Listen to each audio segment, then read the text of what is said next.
It's a painful but necessary acknowledgement. Your colleague, friend, or competitor possesses an attainment level far exceeding your own. This disparity is rarely due to raw cognitive ability. It is a direct consequence of fundamental strategic divergence. Charlie Munger understood that superior outcomes are engineered by applying a handful of crucial principles the vast majority of people simply ignore. Your solution begins with confronting this truth and understanding the invisible mechanics of wealth multiplication. So think about your next move. Number 1. Most people seek incremental increases, a 5% raise, a minor bonus. Those who ascend to tenfold returns are chasing high leverage thinking. They treat their profession not as a steady salary stream, but as a complex system of bottlenecks and multipliers. They are calculating the greatest potential return on their restricted reserve of attention. The question you must resolve immediately is this: are you playing for survival, or are you constructing an advantage? Drop a comment below if you've ever felt stuck chasing small gains, and think about your next move. Number 2. The common mistake is comparing daily effort. Everyone works diligently. The person earning significantly more has merely utilized a superior mental framework. Munger provided the models for this elevated perspective. The 4 reasons we are about to examine are not financial strategies, they are cognitive strategies that unlock superior economic results. This is the difference between simply showing up and meticulously designing success. We start with the secret power held by those who focus their entire energy on one specific type of difficulty. So think about your next move. Reason 1. Arbitrage on knowledge, solving expensive problems. Number 3. The first major divergence is a radical redefinition of value. High earners do not solve difficult dilemmas, they solve expensive dilemmas. They understand the concept of knowledge arbitrage, finding a very specialized piece of wisdom that when applied saves or generates an exorbitant amount of currency for their employer or customer. This makes their fee a microscopic percentage of the benefit they deliver, justifying the astronomical charges. So think about your next move. Number 4. Examine your present occupation. Are you offering a standardized, replaceable service, or are you offering a niche solution that prevents a catastrophic loss or secures a massive acquisition?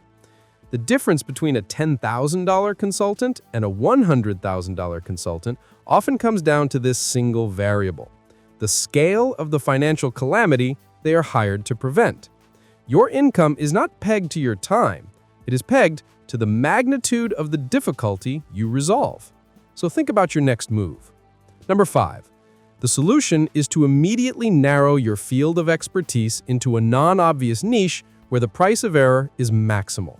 This builds your circle of competence so narrowly that you become the sole resource for a specific, high-cost issue. Your peers are not smarter.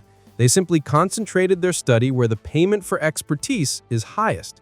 This is the ultimate defensive strategy against low wages.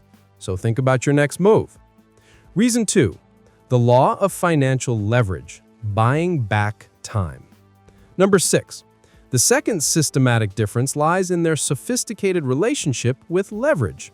Average individuals utilize credit for consumption, a depreciating liability. Your higher-earning peer employs debt for accretion and multiplying asset. They stopped trading their personal hours for currency and began trading borrowed reserves for control of an accelerating asset, such as quality property or business equity. So think about your next move. This is not about high-risk speculation. Munger warned against the dangers of excessive borrowing. This is about rational leverage where borrowed monetary units magnify the positive outcome of a sound decision. They utilize debt to buy back their limited human energy, hiring assistants or automating processes, allowing them to focus entirely on reason number 1, solving expensive dilemmas. So think about your next move. The solution for you is inversion. Scrutinize every personal expenditure. Is this purchase generating future freedom, or is it creating future obligation? Your peer successfully avoided the mistake of letting their personal calendar be dictated by the necessity of covering immediate lifestyle costs. Are you leveraging your savings to acquire assets, or are you using your future earnings to finance immediate wants? Think about your next move. Reason 3. Compounding effort.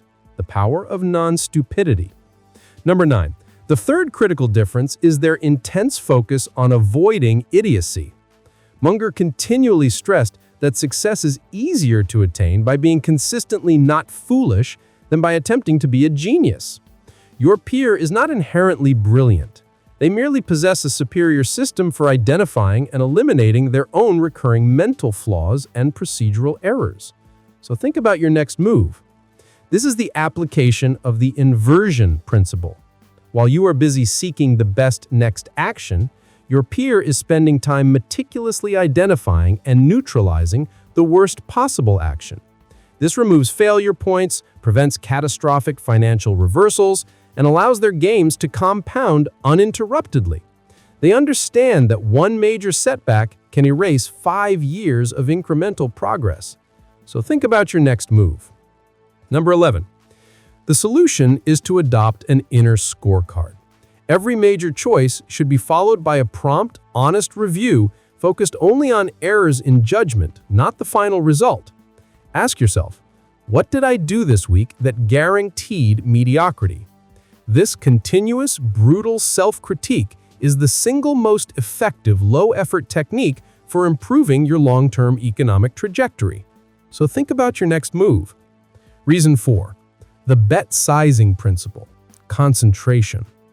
When the affluent individual discovers a rare, undeniable advantage, a genuine opportunity that falls squarely within their circle of competence, they do not allocate small reserves. They commit a substantial, asymmetric portion of their assets. They are not diversified across average possibilities. They are concentrated in extraordinary certainties. So think about your next move.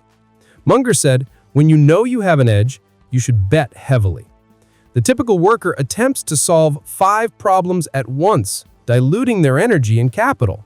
Your higher-earning peer is patient, waiting years for the single, obvious mispriced gamble where the odds are overwhelmingly in their favor, and then they act with tremendous finality. This singular, focused effort generates the 10x outcome. So think about your next move. To transition to this superior economic category, you must adopt the patience of a sniper and the audacity of a general. You must stop making dozens of small, scattered efforts and start preparing for the one dominant opportunity that will define your decade. This is not luck. It is disciplined anticipation.